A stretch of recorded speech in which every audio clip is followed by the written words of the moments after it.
Olá, vamos falar hoje de um personagem muito importante na história que foi julgado injustamente por um império, preso, torturado, crucificado. Você sabe de quem eu estou falando?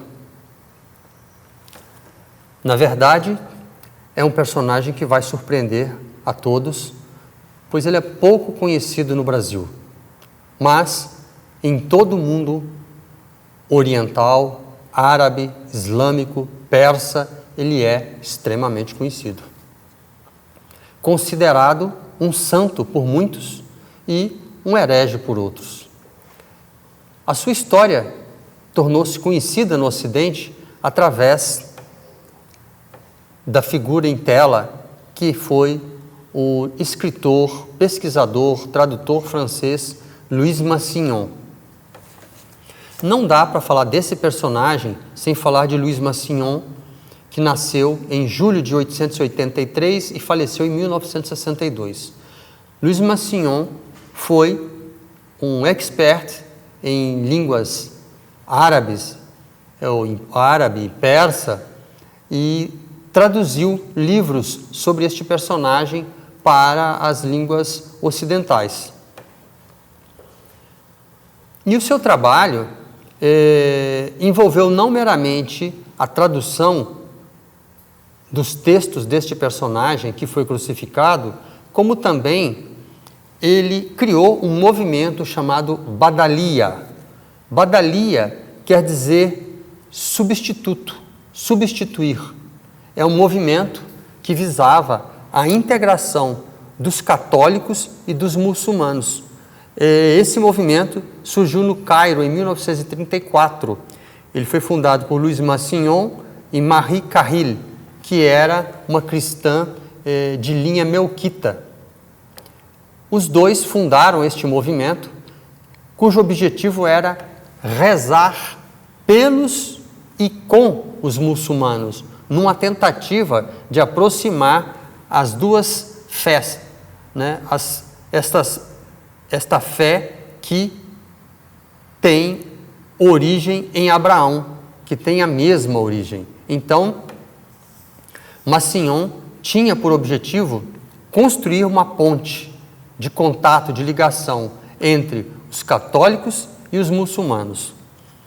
E esse movimento permaneceu durante muito tempo em atividade, até que, na época do presidente egípcio Nasser, esse movimento foi proibido no Egito. Mas, em 1975, ele voltou a funcionar e grupos de oração surgiram em vários países do mundo, até 1979, com a morte de Marie Carril. Mas, mesmo depois da sua morte, em dezembro de 2002, este movimento confessional, vamos dizer assim, voltou a funcionar e existe hoje grupos desta comunidade em mais de 52 países. Bom, mas nós vamos tratar de um personagem que foi tristemente maltratado, torturado, crucificado. Só que vocês já perceberam que eu não estou falando de Jesus, com o qual este personagem foi comparado. E esta, inclusive, é uma das acusações contra ele. Ele foi acusado de ser um criptocristão. Assim, fingir ser um cristão, fingir ser um muçulmano e, na verdade, ser cristão, foi uma acusação, aspas, grave, imputada a este personagem. Esse personagem é um mestre da tradição sufi, o lado esotérico do Islã. E para falar deste personagem, é impossível que não se possa mencionar a sua tradição, o sufismo. Mas, o que é o sufismo? O sufismo não é meramente um aspecto esotérico do Islã. É uma linha de pensamento é uma forma de viver, é uma forma de se comportar, é uma forma de vida que está imbricada desde o princípio com o Islã, contrariamente ao que afirma alguns teóricos. Então, o sufismo, como a Cabalá é o lado esotérico do judaísmo, ou o antigo gnosticismo era o lado esotérico do cristianismo, o sufismo é o lado interno, é o lado esotérico do Islã, que surgiu a partir da figura de Muhammad, sallallahu alaihi wasallam, ou seja, Maomé, a paz de Deus esteja com ele e os seus. Muhammad nasceu em 571 e morreu em 632. E ele trouxe uma tradição fortemente influenciada e determinada em cima daquilo que é chamado de Tawhid. Tawhid quer dizer unidade. A religião islâmica, ela prega um monoteísmo muito firme. E dentro do Islã surgiu uma corrente, eu não diria completamente reformadora, mas uma corrente que, do ponto de vista indiano, seria um darshana, seria uma forma de ver, uma forma de visão ligeiramente diferenciada. Essa forma de ver diferenciada é o sufismo, que corretamente em árabe é chamado de tasawwuf. O tasawwuf, aspecto interno do Islã, surgiu na medida em que o Islã se espalhou, na medida em que ele expandiu por todo o Médio Oriente, norte da África, por todos os países da região, criando impérios e enriquecendo os muçulmanos. Mas, na medida em que o Império Islâmico foi se desenvolvendo, os califados foram surgindo, a riqueza material, de alguma forma, começou a influenciar as mentes e corações dos muçulmanos. E os sufis foram aqueles que surgiram chamando a atenção de que o objetivo nunca foi a riqueza material. O objetivo é um tesouro interno. Então, esses, abre aspas, hippies da época, que vestiam uma roupa grosseira feita de lã, daí a palavra sufi. Sufi vem de suf. Suf quer dizer lã. A roupa desses que protestavam contra a materialidade islâmica, a roupa deles era feita de lã grosseira, não era seda, não era linhos caríssimos. Essa roupa grosseira de lã acabou dando o nome aos seus usuários de sufi, aqueles que estão vestidos de lã. E o sufismo define o homem de uma maneira peculiar. Para o sufi, o homem é aquele que esquece. O homem é aquele que esquece. O homem é aquele que esqueceu quem ele é, de onde ele vem, para onde ele vai.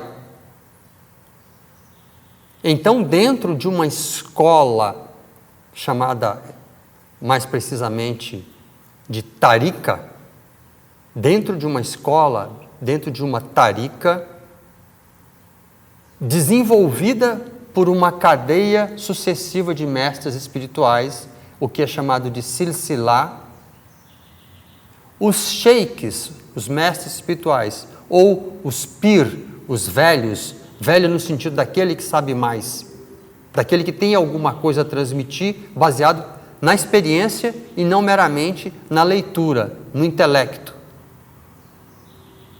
Eles transmitem um conhecimento através de um treinamento. Treinamento esse que envolve respiração, oração, visualização, retiros espirituais, de silêncio, jejum e, como dissemos antes, o homem é aquele que esquece. Se o homem é aquele que esquece, ele necessariamente precisa relembrar, ele precisa lembrar de alguma coisa. Que coisa é essa? É a sua origem, é o seu destino. Para isso existem determinadas práticas espirituais que equivalem ao mantra na tradição indiana, que são as repetições, zikr, que quer dizer lembrança, rememoração, a repetição dos nomes sagrados.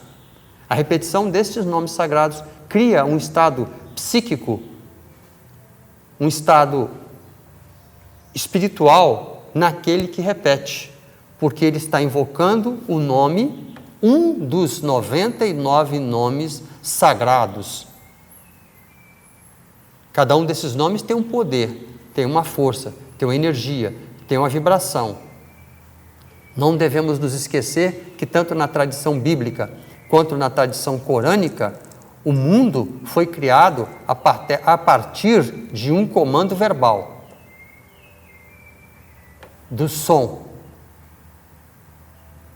Então, da mesma forma, o som, a repetição dos nomes sagrados é utilizada para relembrar o homem da sua origem, dos seus objetivos.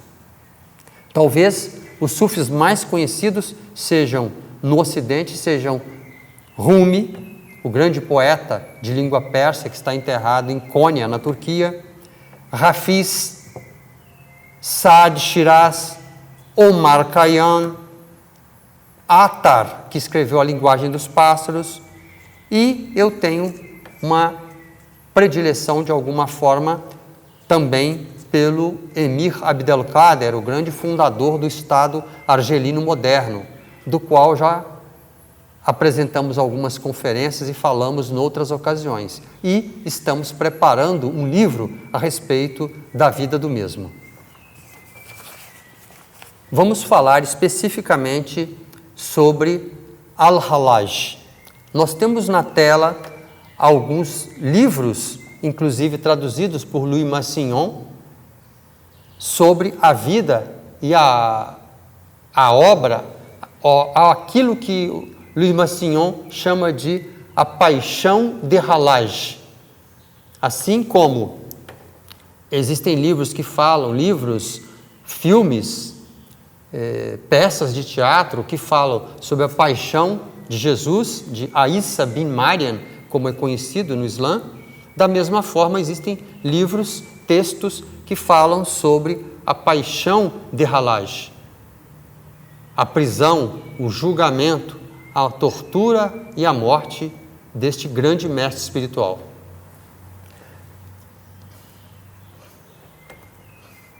Mansur Hallaj nasceu em 858 e morreu em 922 da nossa era. O seu nome completo era Hussein ibn al-Mansur al-Hallaj. O nome dele é peculiar porque Hallaj quer dizer cardador. Cardador é aquele que carda a lã, que carda o algodão, ou seja, é aquela pessoa que faz o trabalho de separar os fios, de deslindar os fios, a fibra, para produzir o fio que vai ser utilizado na confecção do tecido. Esse é o trabalho do cardador. Ele prepara os fios, prepara melhor as fibras para se tornarem fios que serão utilizados para a confecção do tecido. Então, Hallaj, o seu pai era cardador e ele, em algum momento da sua vida, exerceu essa profissão. Mas existem realmente alguns paralelos entre a vida de Hallaj e de Jesus.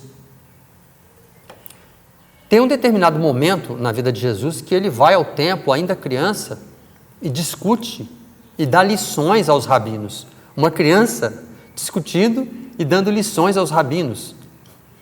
Então isso é uma criança prodígio. Halaj também era uma criança prodígio. Com 12 anos de idade, ele já sabia de cor todo o Alcorão. E, assim como Jesus, muitas vezes ele fugia das suas funções ou de suas atividades infantis e juntava-se com os místicos, procurava a companhia dos sufis, procurava a companhia dos santos. Isso aos 12 anos de idade. Já aos 16, ele decidiu tornar-se um sufi e entrou para uma escola, para uma tarika, que era dirigida por um mestre chamado Sahil ibn Abdallah al-Tustari. Então, o primeiro mestre de Halaj foi al-Tustari. Com o al-Tustari, ele permaneceu cerca de 2 anos recebendo treinamento. É de se notar que o treinamento nas escolas sufis são longos. Não são workshops de final de semana. Não são cursos intensos. Então, o primeiro mestre de Halaj, al-Tustari, ele ficou com este mestre por pelo menos 2 anos. Mais tarde, isso em Basra. Depois, ele se muda para Bagdá e é onde conhece Junayd de Bagdá, aonde então ele começa a receber o treinamento também com esse mestre.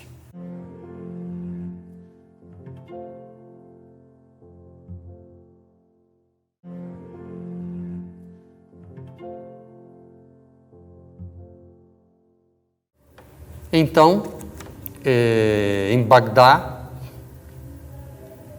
Al-Halaj ficou sob treinamento de Junayd, que também um grande mestre espiritual que viveu entre 830 e 910 da nossa era.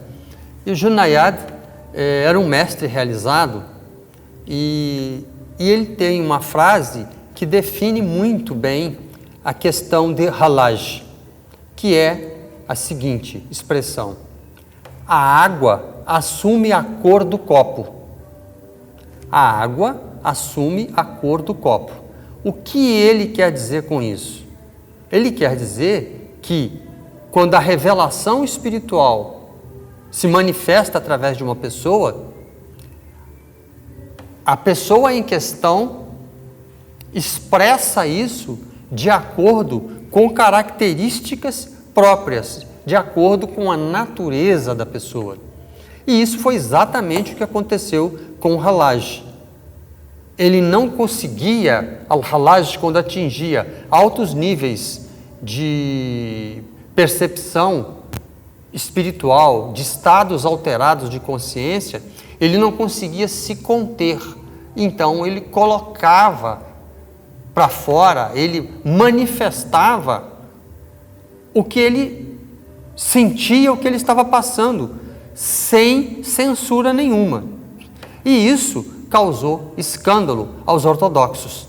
E isso causou revolta e, em alguns casos, possivelmente ciúmes, mesmo a alguns sufis de outras escolas e que não estavam num estágio espiritual próximo ao de Halaj, que era um estado infinitamente alto e ao mesmo tempo profundo.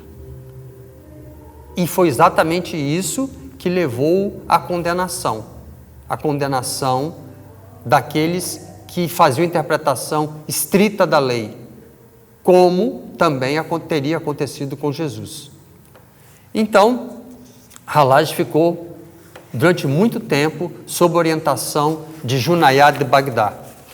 Junayd receitou a Halaj no início do seu desenvolvimento, no início do desenvolvimento de Halaj, receitou que ele meditasse em silêncio e solidão. E assim ele fez. Mesmo quando Halaj foi a Meca, ele peregrinou, fez a peregrinação a Meca 3 vezes. Numa dessas ocasiões, ele ficou durante 1 ano na porta de uma mesquita, em silêncio e fazendo jejuns. Então era um devoto da unidade, profundamente imbuído da busca espiritual. Então esse era Al-Hallaj. Al-Hallaj viajou por muitos lugares. Ele fez, como disse, a peregrinação a Meca por 3 vezes, né? Também esteve no Khorasan, esteve na Transoxiana, esteve no Sistão, esteve no Turquestão e esteve também na Índia, onde teria passado pela Caxemira. Em todos esses lugares por onde ele esteve, mesmo ainda relativamente jovem, ele angariou muitos discípulos. Uma das acusações, inclusive feitas contra Al-Hallaj, era de que ele fazia milagres. Ou seja, também uma acusação, entre aspas, feita a Jesus, que ele fazia muitos milagres. Então existem realmente muitos paralelos entre a vida de Al-Hallaj e de Jesus.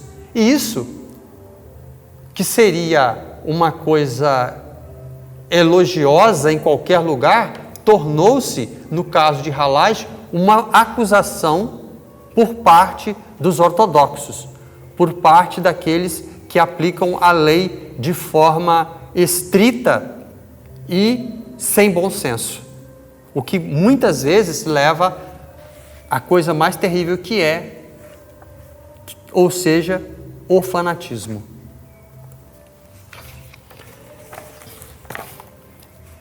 Muitos acusavam Hallaj de querer mudar, de alterar as leis, a Shariat.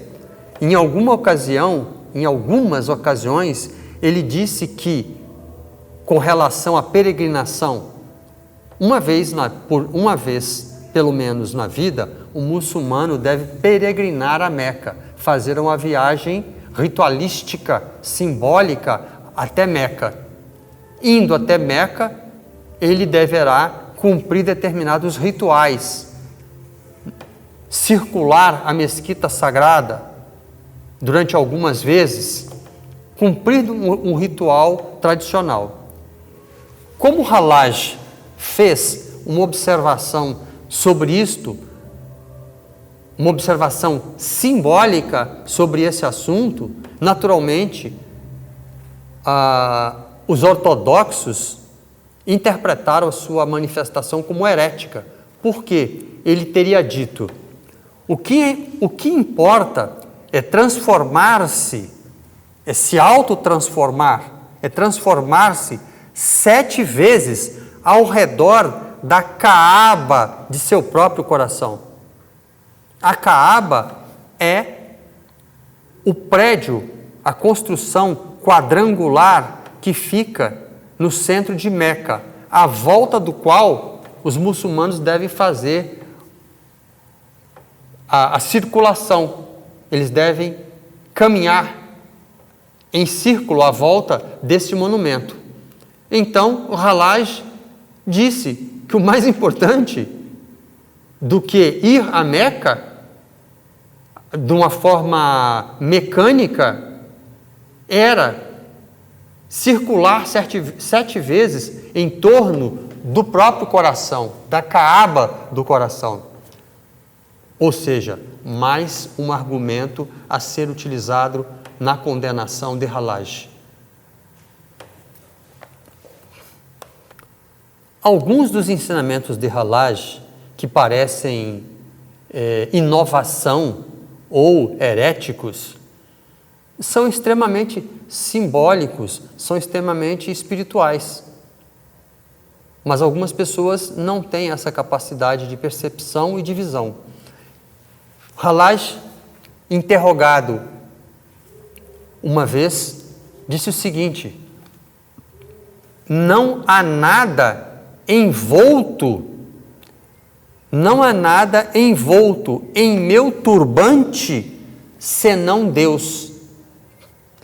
Não há nada sob o meu manto senão Deus. E aí, nós chegamos a um ponto central.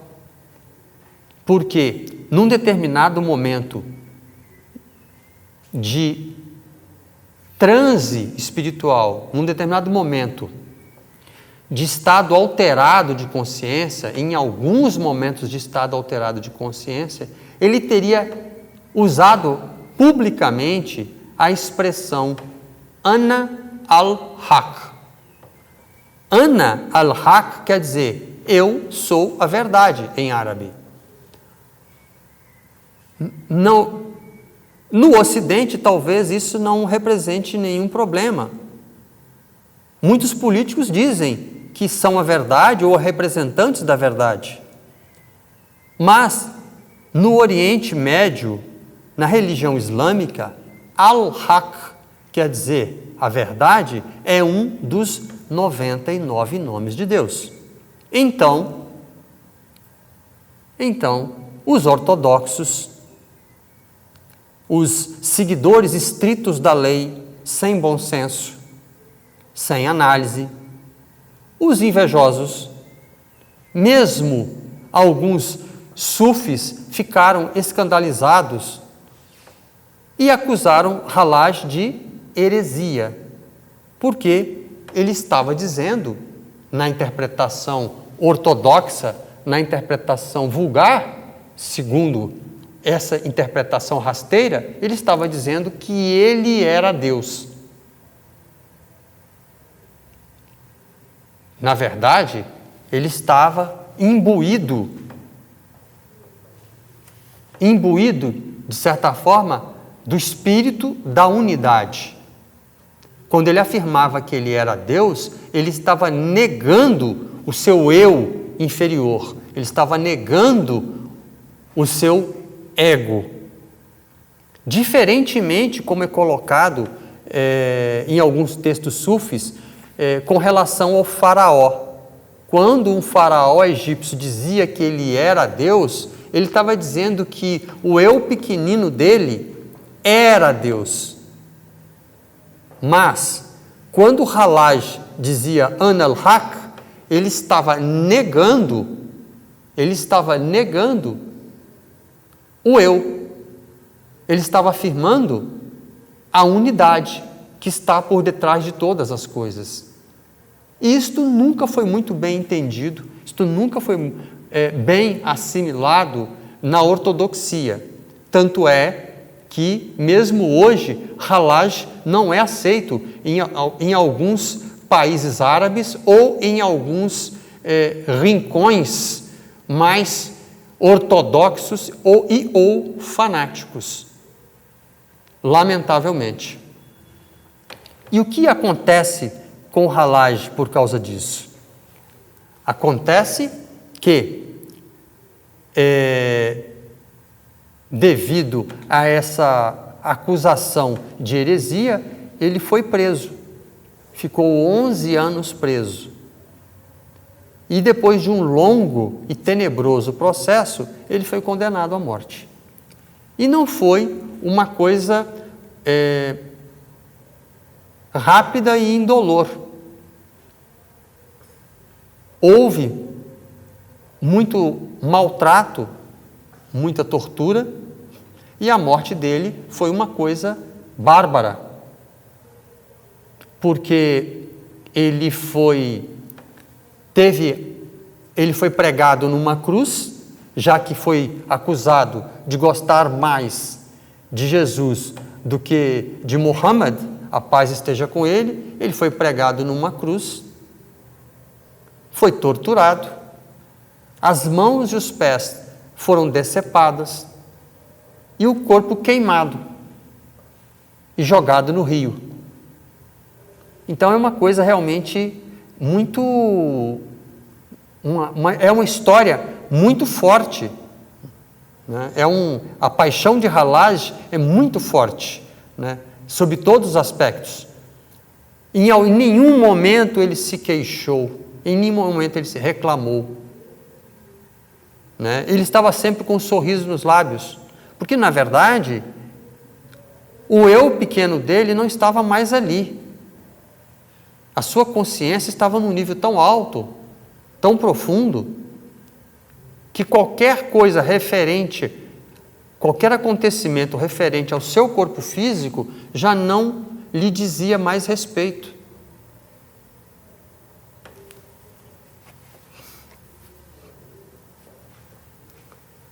Eu vou citar algumas de suas frases, onde ele expressa bem o seu pensamento unitário. Me armei de paciência, mas poderá meu coração renunciar meu coração? Na proximidade e na distância, teu espírito se mesclou com meu espírito. Teu espírito se mesclou com meu espírito. Eu sou tu, como tu és minha essência e meu desejo.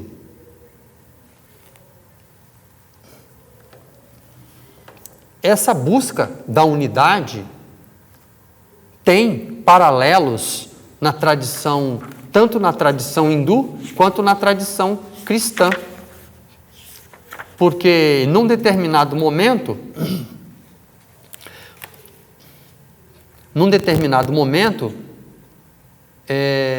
Jesus diz, eu sou o caminho, a verdade e a vida.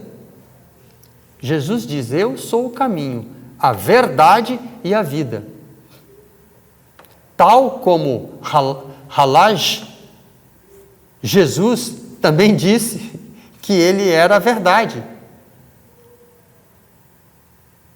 Ou seja, estamos falando de um grau de similitude, de proximidade do sagrado e do divino muito grande.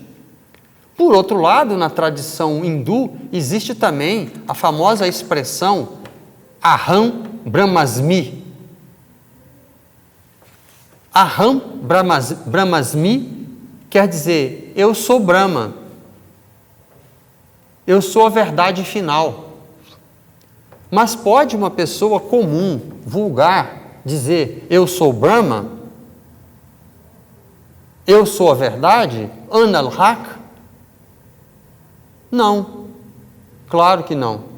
Nós estamos falando de um ser, ou de seres como Jesus e como Halaj, que estão no mais alto nível de evolução espiritual, se podemos usar essa expressão. Halaj dizia, um caminho está entre dois pontos, mas não há nada além de Deus. Essa frase de Halaj remete à expressão islâmica, a um prolongamento da expressão islâmica que diz que não existe Deus a não ser Deus. Não existe Deus minúsculo a não ser Deus maiúsculo. Ora, se não existe Deus a não ser Deus, como o ser humano pode existir por conta e risco, sozinho, em separado? Halaj ultrapassou essa barreira. Por isso ele conseguia, ou melhor, imbuído desse estado de consciência, ele dizia, Ana al-Haq, eu sou a verdade. Mas isso, claro, não podia agradar os ortodoxos.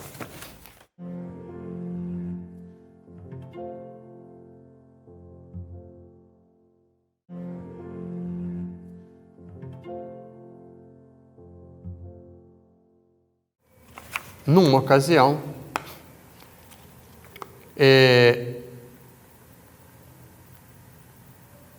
ele, depois de dizer, um caminho está entre dois pontos, mas não existe nada além de Deus, ele foi convidado a explicar melhor esse assunto, explicar melhor essa colocação. E ele respondeu com um longo poema. Claro, aqui nós não vamos ler todo o poema, mas eu vou ler um pequeno trecho desse poema, que diz assim, eu vi meu Senhor com o olho do meu coração. Eu disse: quem é você? Ele disse: você. O onde com você não tem um lugar, e não há lugar onde você esteja. Ilusão com você não tem ilusão.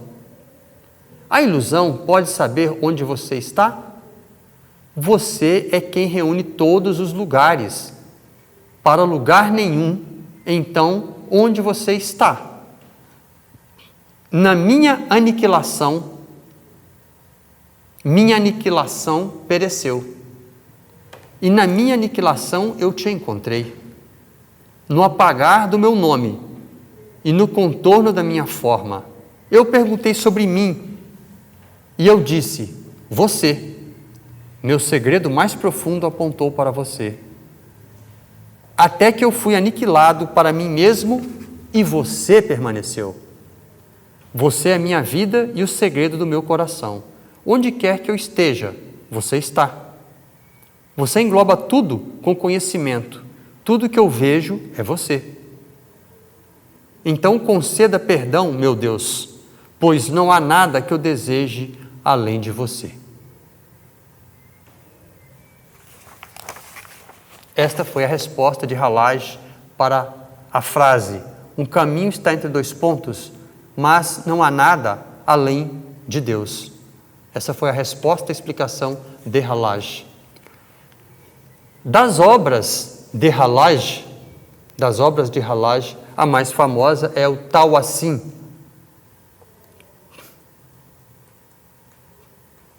Tawassim é a obra mais conhecida de Halaj. E ela trata especificamente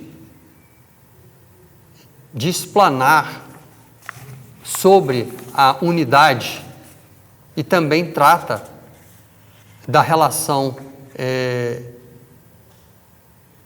do sagrado com Iblis, né, com Shaitan. Porque é que Shaitan não quis se curvar ao homem seguindo a ordem divina? Há todo um desenvolvimento, uma explicação em cima dessas questões. Então a obra mais conhecida de Halaj é o Tawassim.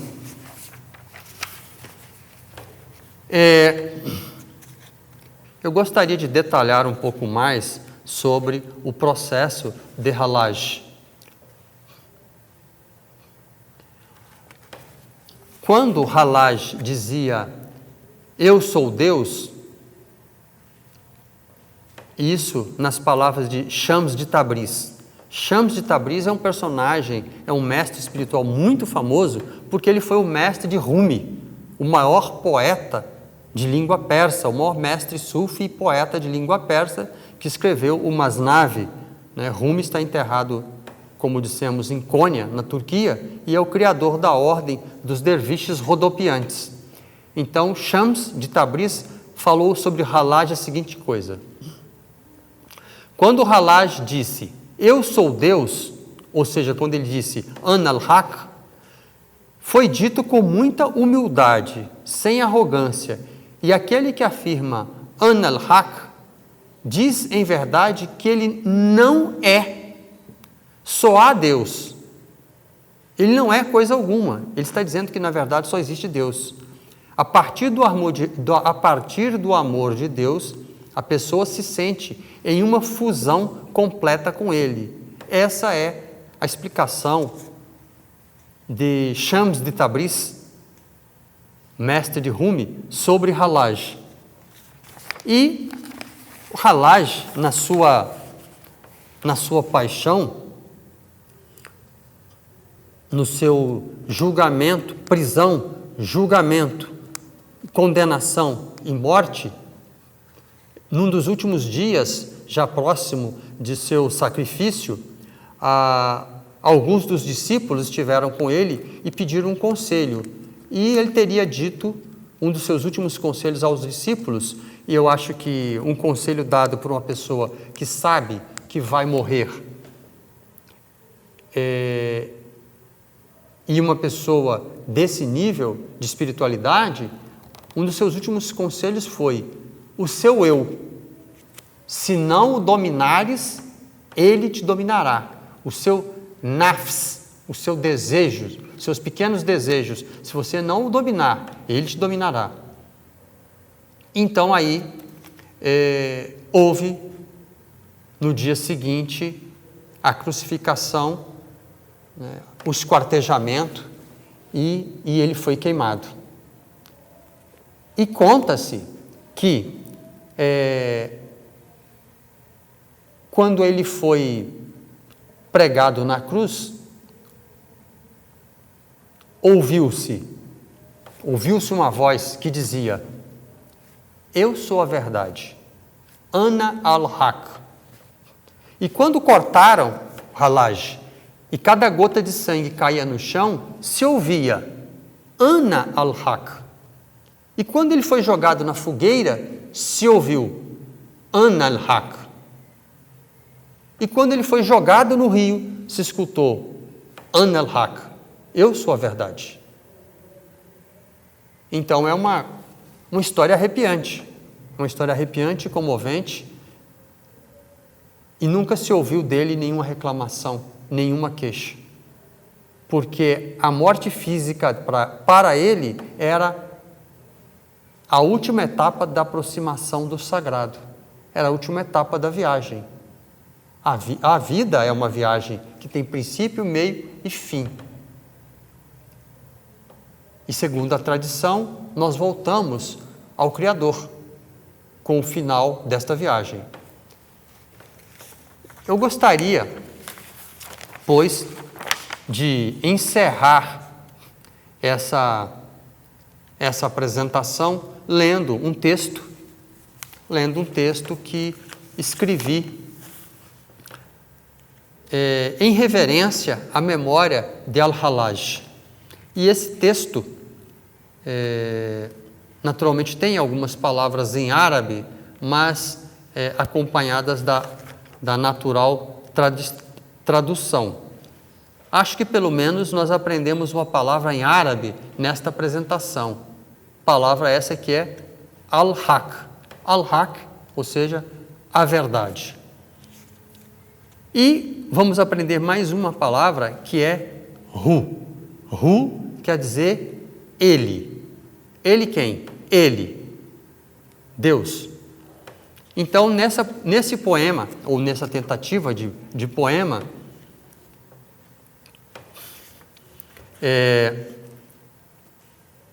em reverência a Al-Halaj,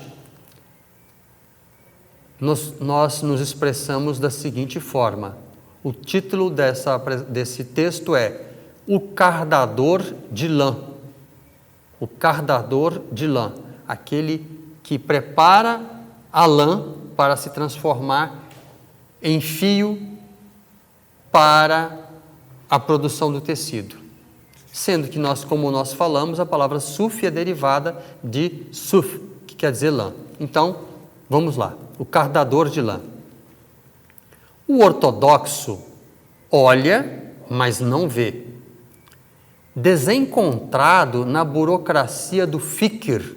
Fikr quer dizer lei. Sua força é a fogueira, a forca, o cutelo cego. É o apego à forma despida de perfume. Mas o fio da vida, emaranhado em desejos, na tradição árabe, nafs, o fio da vida emaranhado em desejos, precisando ser penteado, cardado, alisado, separado o sutil do espesso, chamou pelo cardador de lã. E ele apresentou-se em Bagdá.